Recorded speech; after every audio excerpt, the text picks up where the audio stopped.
Hey everybody, welcome back as we count up to 500 ultimates. Now this one was interesting because I actually acquired the original unreleased figure elite style of this person, and then as I started to build custom ultimates, I thought, why don't I just build an ultimate and then just list that to sell? Now I haven't sold it yet, it's still available, but who am I talking about? I'm talking about Hideo Itami, or Kenta. But he is, this is basically based on his Hideo Itami WWE run. He was supposed to get an elite figure. We did get a couple basics, which is why the head is, just from a basic figure.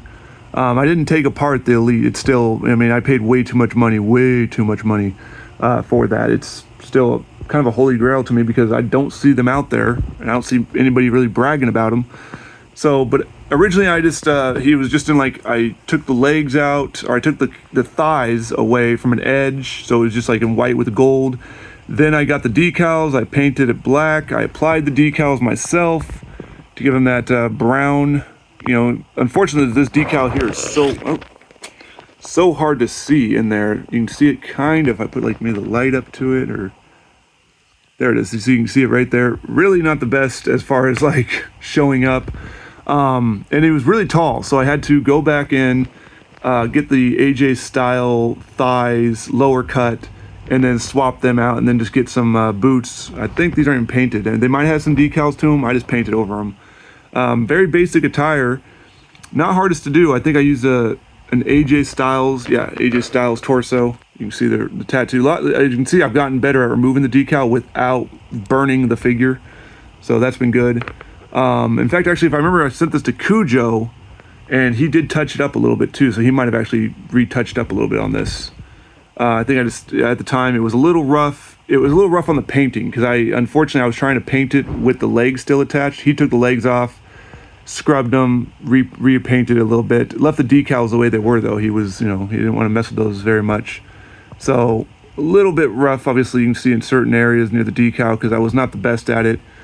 But I was like, yeah, let's build my own Hideo Itami. Stay up, please. Jeez. So, not the hardest to do. I recommend if you're going to build a Hideo Itami, go that route. Don't try to find, well, for one, there's very few of them. But then again, if you really, are a diehard collector and you want an original, unreleased, factory, sampled Hideo Itami, you can find him on my car. He's still sitting there to this day. Will he ever sell? I don't know. I did use, obviously, the new style joints. I think I used a Finn Balor on one to give him that sleeve. The only thing I'm missing is that scar that he had from the injuries. He kept getting injured. Was a really big signing in 2015, and then unfortunately a slew of injuries just kind of killed his momentum. Plus Shinsuke came in, and they decided to push him harder than Hideo. He came back, fought Bobby Roode for the belt, and then was drafted or sent over to 205 Live, where he just kind of didn't seem to care anymore. You could see his work wasn't as, he was basically doing the bare minimum. And I think he asked for his release, and he just wanted out. There was nothing for him, unfortunately. So who knows what could have been with Hideo Itami. But I digress. You want Hideo Itami, number 158? 57. No, 58. 158, our count up to 500.